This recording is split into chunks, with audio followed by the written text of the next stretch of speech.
Did you know that about half of U.S. households own pets? We play together, we exercise together, and we keep each other company. However, we can also make each other sick, passing germs back and forth. So we want to make sure we're staying healthy and clean. I'm Steve with the Gwinnett County Public Library, and today, in honor of Health Literacy Month, we are going to talk about ways to keep our entire family healthy, whether they're furry or feathered or scaly. Let's start off with some terminology. The diseases that people get from animals, and that they get from us, are called zoonotic diseases. And there are dozens of these types of diseases and pathogens, including E. coli 0157, ringworm, toxoplasmosis, and rabies. Some of these are spread directly between us, and some are transmitted via fleas or ticks or other means. The good news is there are lots of ways to keep healthy around your pets and keep them healthy around you. First, you're going to want to pick the right pet.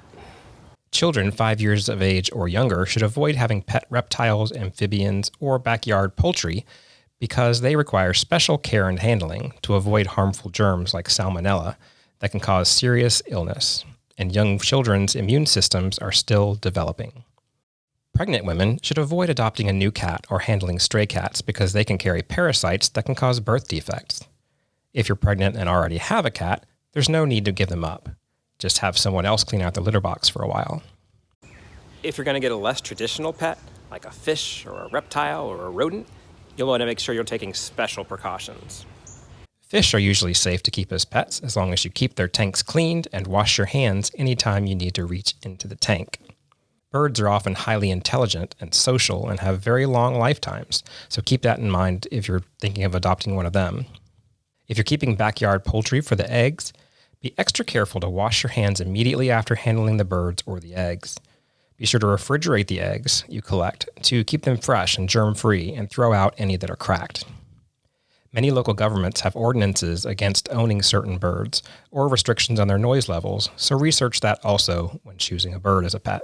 Small turtles with a shell length of under 4 inches are actually illegal to sell or even own anywhere in the United States because of the likelihood of salmonella infection. A lot of pets require some sort of exercise to stay healthy, as do a lot of people. Ask your vet what types of exercise they recommend for your pet of choice and make sure it matches your lifestyle. Keep yourself and your home clean, especially by washing your hands. Wash your hands regularly after playing with, feeding, or cleaning up after your pet.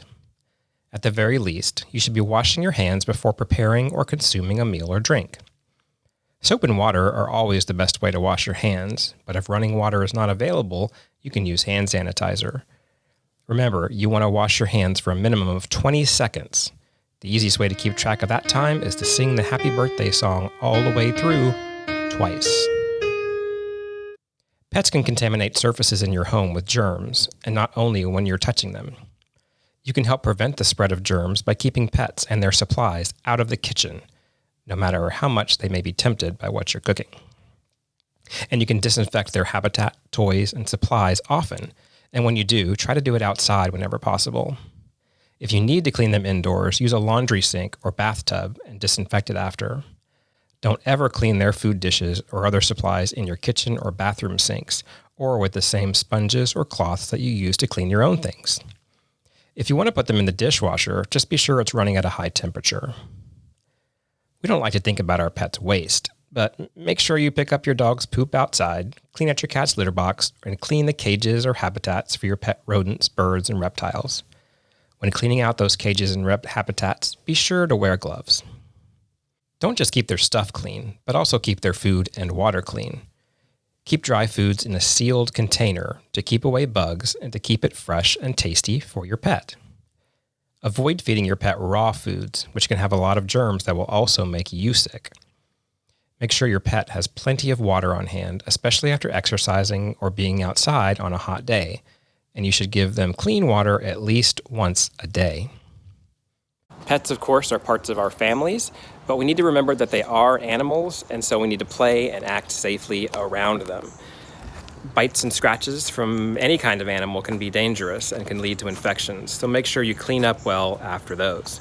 It's also a good opportunity to teach your kids some responsibility and empathy by taking care of their animals properly and playing in safely around them. And as much as you might love those big slobbery kisses from your dog, try to minimize those because that's a good way to pass not only love back and forth, but also germs. Wild animals aren't pets, but let's take a moment to talk about them as well. Be sure to keep your distance from wildlife to avoid illnesses or injuries, and definitely don't feed them, which just encourages them to stick around your home. If you find a young animal that appears to be abandoned, you should leave it alone as the parent is most likely close by. But if you remain concerned about a wild animal in distress, please contact your local wildlife rehabilitation center for assistance. In Georgia, you can call the Georgia Department of Natural Resources at the number on your screen, or use the Animal Help Now app to search for the best option near you. If your pet has been outside for an extended period, it's a good idea to check them for ticks by running your fingers through their fur to feel for any small bumps.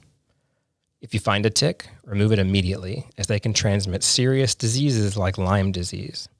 Your veterinarian can help you find some tick prevention products. Speaking of your vet, just like you go to the doctor for preventative care, you should also make regular visits to your veterinarian, not just when your pet is sick or injured. They can spot potential issues early, give them the vaccinations or dewormings they need to stay healthy, and give advice or answer questions you may have. Keep an eye out for changes in your pet's mood or demeanor, as this may indicate an illness.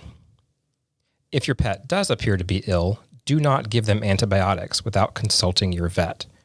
Overusing or using antibiotics at the wrong times could contribute to antibiotic resistance in infections, making them harder to treat.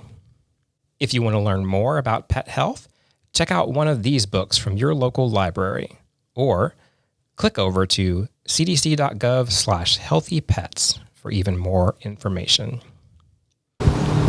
Remember, keep yourself healthy and your pet healthy so you guys can live long, happy lives together. Thank you for watching.